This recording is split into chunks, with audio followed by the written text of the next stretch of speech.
E aí, meus queridos amigos e amigas que acompanham a Escola de Ciências da Vida pelo Facebook e pelo YouTube, beleza pura com todos vocês? Na nossa sexta aula do curso de Biotecnologia, vamos passar para a extração e purificação do DNA no tocante ao protocolo fenolclorofórmio. Como é que a gente realiza esse protocolo? Antes de mais nada, eu vou deixar o protocolo na íntegra para vocês aqui no descritivo do vídeo em documento de Word, já num formato para vocês seguirem. O que eu vou colocar lá é o que vai estar aqui nessa aula. Obviamente aqui eu vou falar algumas coisas a mais do que lá, mas aqui é o que nós iremos seguir, beleza? Bom, então o que a gente vai ver nesse protocolo? A gente vai ver os reagentes e equipamentos necessários para realizar a extração de DNA do tipo fenolclorofórmio e o protocolo em si, para extrair o DNA de células ou tecidos via fenolclorofórmio. Essas células e tecidos podem ser células e tecidos moles ou tecidos duros, ossos, cartilagens, enfim, vários tipos de tecidos. Então vamos começar aqui vendo quais reagentes nós vamos utilizar para esse experimento. Primeiro de tudo, a gente vai precisar de um tampão, que é o tampão sódio tris-EDTA. Esse tampão consiste em 100 milimolar de cloreto de sódio, 10 milimolar de tris-HCl e 1 milimolar de EDTA. E ele tem que estar no pH 8. Não coube aí, mas o pH de ajuste desse tampão é 8. Nós temos que ter o SDS, que é um detergente super forte, o sódio dedecilsulfato, a 10% peso-volume, ou seja, 10 gramas para cada 100 ml de água ultra pura. Proteinase K, que é a enzima que eu falei para vocês na aula passada. Você compra comercialmente, várias empresas vendem proteinase K em pó. Aí você dilui ela em água. A solução de proteinase K que se utiliza para esse protocolo é 20 mg por ml. Você precisa de fenolclorofórmio e álcool isoamílico, todos misturados. O álcool isoamílico ele é apenas um aditivo para não deixar formar espuma e inativar RNases. Mas se você não tiver álcool isoamílico, não tem problema. Você pode estar descartando o álcool isoamílico sem problema nenhum. E a proporção de mistura de fenolclorofórmio e álcool isoamílico é 25 para 24 para 1. Ou seja, 25 partes de fenol para 24 partes de clorofórmio para uma parte de álcool isoamílico. Ou seja, se você tem uma solução de 100 ml, 25 ml vão ser de fenol, 24 ml vão ser de clorofórmio e 1 ml de álcool isoamílico. Você agita, mistura bem, eles são bem miscíveis entre eles. Clorofórmio puro, para fazer uma purificação, né? Uma etapa depois que você usa o fenolclorofórmio e álcool isoamílico. Acetato de sódio 3 molar, o pH tem que estar 5,2. Isopropanol 100% e etanol 70%, ambos volume e volume. E água ultra pura, livre de DNase e RNase ou tampão tris-EDTA. Esse tampão tris-EDTA ele é a mesma coisa que o STE, apenas remove-se aqui o cloreto de sódio. O pH é o mesmo, pH 8, beleza? E quais os equipamentos que você vai ter que estar utilizando para esse experimento? Você precisa de micropipetas que vão de 1 ml, 200 microlitros, 100 microlitros e 10 microlitros. Ou seja, essas micropipetas graduadas, então, são aquelas que têm ajuste de volume. Então, para volume máximo de 1 ml, volume máximo 200, 100 e 10 microlitros. Tá? Porque você vai ter que ajustar entre estes volumes. Microtubos, você vai utilizar dois tipos de microtubos diferentes, de 2 ml e 1 ml e meio. Racks e suportes para tubos, que são, obviamente, os próprios suportes. As racks são os suportes para tubos. Então, para você não ter que ficar deixando os tubos caídos, eles ficarem em pé, tem o suporte para eles, você pode utilizar também. Termoagitador com suporte para microtubos. Existem alguns termoagitadores que são uma chapa quente que você coloca um peixinho magnético e ele vai agitar.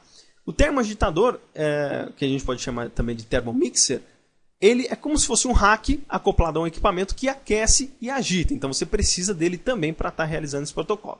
Freezer menos 20 graus para estocagem, também para um procedimento que a gente vai estar realizando. E uma microcentrífuga com rotação de até 14.000 rotações por minuto, que a gente vai fazer algumas etapas de centrifugação. Então, como é que nós vamos fazer esse procedimento? Primeiro de tudo, a gente vai ter que transferir as células ou tecido que a gente vai estar utilizando para fazer a extração de DNA para um microtubo de 2 ml. Então, veja, eu coloquei uma observação. Se estiver sobrenadante em algum líquido, tanto as células como os tecidos, para as células você centrifuga por 5 minutos a 3.000 RPM para tirar o sobrenadante e aí pegar essas células no tampão específico.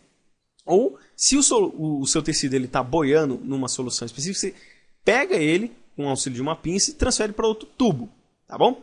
Se você vai fazer a extração do DNA de tecidos duros, por exemplo, cartilagem, osso ou tecido vegetal, você pode macerar com um Ground Stilo ou usar um macerador eletrônico para triturar esse tecido. Quanto mais você triturar, mais fácil é de você conseguir extrair o DNA. Se você triturar ele pouco DNA vai sair do tecido, você vai ter uma quantidade de DNA muito baixa aí para trabalhar, beleza? Então beleza, você faz essa transferência para outro tubo, nesse tubo de 2 ml, e aí o que você vai acrescentar nesse tubo? Você vai adicionar 500 microlitros do tampão STE que eu mostrei para você, que está lá no slide anterior, nos slides anteriores, a concentração desse tampão, 30 microlitros de uma solução SDS a 10% e 10 microlitros de proteinase K. Você vai misturar tudo junto. E aí depois que você mistura, dá uma boa agitada e incuba em termoagitador a 65 graus Celsius por 1 hora, aproximadamente a 800 rotações por minuto. Por que essa temperatura, 65 graus Celsius, é utilizada para esse procedimento? Porque é essa temperatura na qual a proteinase K vai ter a sua atividade ótima. E o pH do tampão STE, que é pH 8, é o pH de funcionamento ótimo da proteinase K. Então por isso que ele vai a 65 graus Celsius. A gente deixa agitando para facilitar o contato da enzima com as proteínas e degradando ela. Obviamente o detergente que está ali vai degradando os lipídios, né? Vai emulsificando aqueles lipídios de membrana e a célula vai rompendo. E aí eu coloquei uma observação. Se você tem um tecido muito grande, né? Muito grande assim eu digo 4, 5 milímetros, que seja 1 centímetro, 2 centímetros, você pode incubar por até 3 horas. Esse tempo já é o suficiente para você tirar bastante DNA do seu tecido. Já se você está trabalhando com células em suspensão ou células que eram aderentes e você soltou elas para extrair o DNA, 15 minutos já é o suficiente para você detonar todinha com elas, beleza? Depois você vai resfriar a 37 graus Celsius, então você vai desligar o termoagitador ou vai resfriar ele até 37, estabilizar a temperatura da sua amostra e depois você vai adicionar 5 microlitros de RNase. Por que você resfria até 37? Porque 37 graus, a proteinase K não vai estar mais funcionando. E sim, a RNase vai ter a capacidade de estar funcionando. Então, a proteinase K, se ela estivesse ativa, ela ia degradar essa RNase, certo? Então, não ia adiantar nada. Então, você resfria e usa essa RNase. Várias empresas vendem uma RNase pronta, já tem a concentração específica. Aí você incuba 37 graus Celsius por 15 minutos na mesma rotação. Se a rotação não for chegar no máximo de 800 RPM, você pode usar uma rotação mais baixa, né? Obviamente, você vai diminuir o contato aí da sua enzima para degradar os produtos. E antes de você dar prosseguimento, enquanto está esses 15 minutos aí fazendo a ação da RNase, você prepara outros 2 tubos agora de 1,5 ml. Então você nomeia a sua amostra, né? Você está extraindo DNA de uma amostra. Para essa amostra, você separa mais 2 outros tubos que você vai precisar deles, beleza? Terminou a parte de ação da RNase. Então você tira lá do termoagitador e adiciona 500 microlitros da solução que contém fenol, clorofórmio e álcool isoamílico. Quando você acrescentar essa solução, aquilo vai formar uma maçaroca branca quando você agita. Essa maçaroca branca nada mais é do que o complexo fenol-clorofórmio com os produtos que ficam insolúveis lá, que são degradados e formam aqueles complexos. Então você vai agitar e vai formar aquela maçaroca branca. Aí você vai ter que separar aquela maçaroca branca das fases aquosas e da fase orgânica, né? Vai ter boa parte das coisas que vão ficar na fase orgânica. E aí você vai centrifugar para fazer essa separação. Você vai colocar os seus tubos lá para centrifugar por 10 minutos a 13.400 RPM. Essa velocidade já é o suficiente para você ter uma boa separação dos produtos que você não quer, que são os contaminantes, do seu DNA.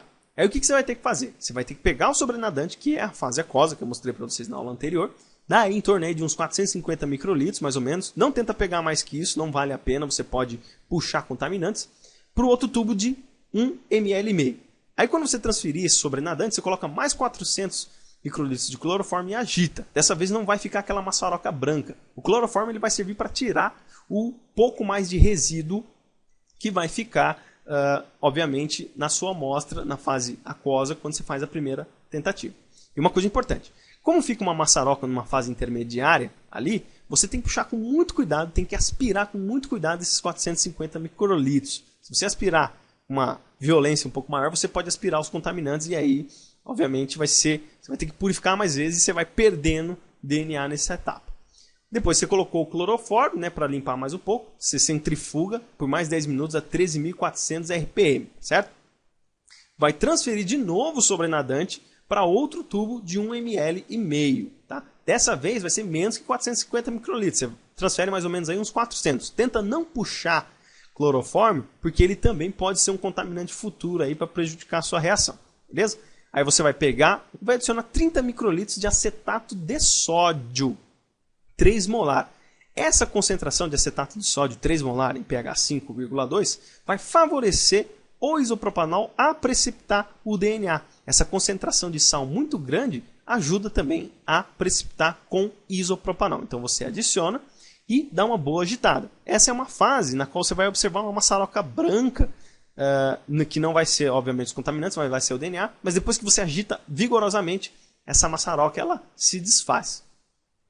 E aí depois que você agita, né, você vai agitar tal, e vai estocar a menos 20 graus por 3 horas no mínimo. Por que você vai guardar a essa temperatura? Que isso vai favorecer a concentração do DNA, vai favorecer a sua precipitação. Quanto mais tempo você deixar, melhor. Mais DNA você vai precipitar. Você pode deixar de um dia para o outro, pode deixar uma semana, um ano, um milênio, enfim. Isso não prejudica o DNA, até mesmo porque não tem água. A quantidade de água na solução é muito baixa e não é possível hidrolisar o DNA. Então ele fica estável aí numa solução de isopropanol por muito tempo. Então você deixa no mínimo de 3 horas para você conseguir concentrar bem ele. Depois que você deixa ele lá concentrando, você vai lá e centrifuga esse tubo a 14.000 RPM por 30 minutos.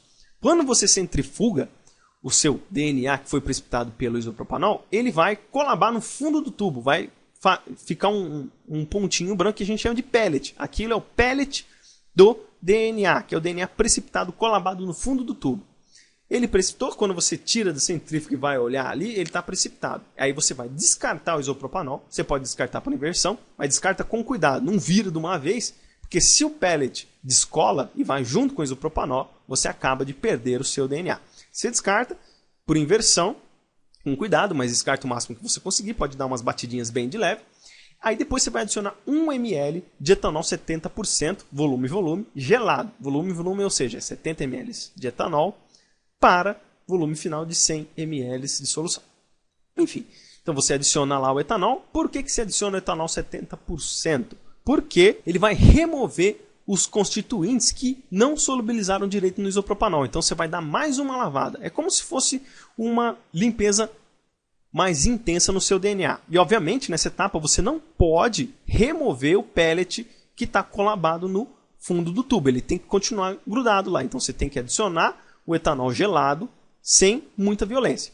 Aí você vai centrifugar de novo por mais 3 minutos a 14.000 RPM. E por fim você vai descartar esse etanol por inversão.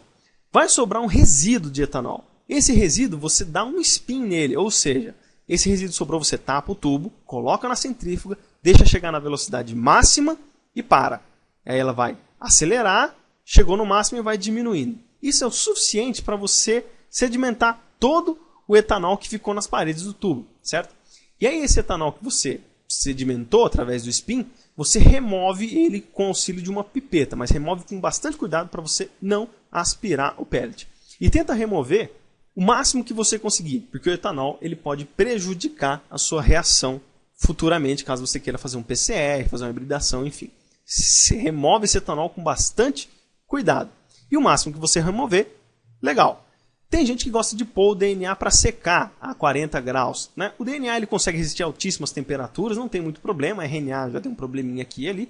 O DNA tudo bem, você pode deixar ele a 40 graus lá por uns 20 minutos para ele secar bem. Mas o fato de você tirar com a pipeta, você já remove uma boa parcela do etanol e o resíduo, mas o pequeníssimo resíduo que fica ali, ele interfere super pouco nas suas reações, então não tem muito problema. Tá? Depois que o pellet está lá grudadinho, o seu DNA purificado, você vai ressuspender ele. Aí depende do tamanho do seu tecido. Aí o volume em que você vai ressuspender, ou seja, você vai solubilizar ele em uma solução, pode ser em água ou pode ser um tampão TE, pode ser entre 30 e 50, pode ser mais que 50, pode ser menos que 30. E aí vai depender do quanto de tecido você utilizou. Mas basicamente você coloca 30 microlitros, faz uma dosagem de DNA, depois eu vou mostrar como é que faz, vê quanto tem. Se tiver muito, você pode adicionar mais tampão ou mais água para diluir ele um pouquinho. Aí já está pronta a sua extração DNA fenolclorofórmio, você estoca ele a menos 20 graus até você utilizar. Você pode deixar ele na bancada, o DNA aguenta super bem, mas se você quer conservar ele bem, você estoca ele a menos 20 graus Celsius, beleza? Essa é a referência aí, esse protocolo ele é adaptado do Sunbrook Molecular Cloning Laboratory Manual. Eu utilizei esse protocolo muito na minha graduação, na minha iniciação científica, funciona, fica super bom. Obviamente você tem bastante perda de DNA, mas ele fica exemplarmente bom. Vale muito a pena fazer se você tem bastante amostra para poder fazer essa extração de DNA, beleza? Então é isso aí, espero que vocês tenham gostado desse protocolo. Se vocês gostaram, peço que deem um joinha, me ajudem a compartilhar o vídeo. Quanto mais vocês fizerem isso, mais o YouTube me enxerga e mais pessoas são beneficiadas aqui com a Escola de Ciências da Vida. E se vocês quiserem participar, se inscrevam aqui no canal do YouTube e participem lá do grupo e da página da Escola de Ciências da Vida no Facebook. Como sempre, todas as informações estão aqui no descritivo deste vídeo, beleza? Então é isso aí, pessoal. Forte abraço a todos, fiquem com Deus e até a próxima aula, se Deus quiser.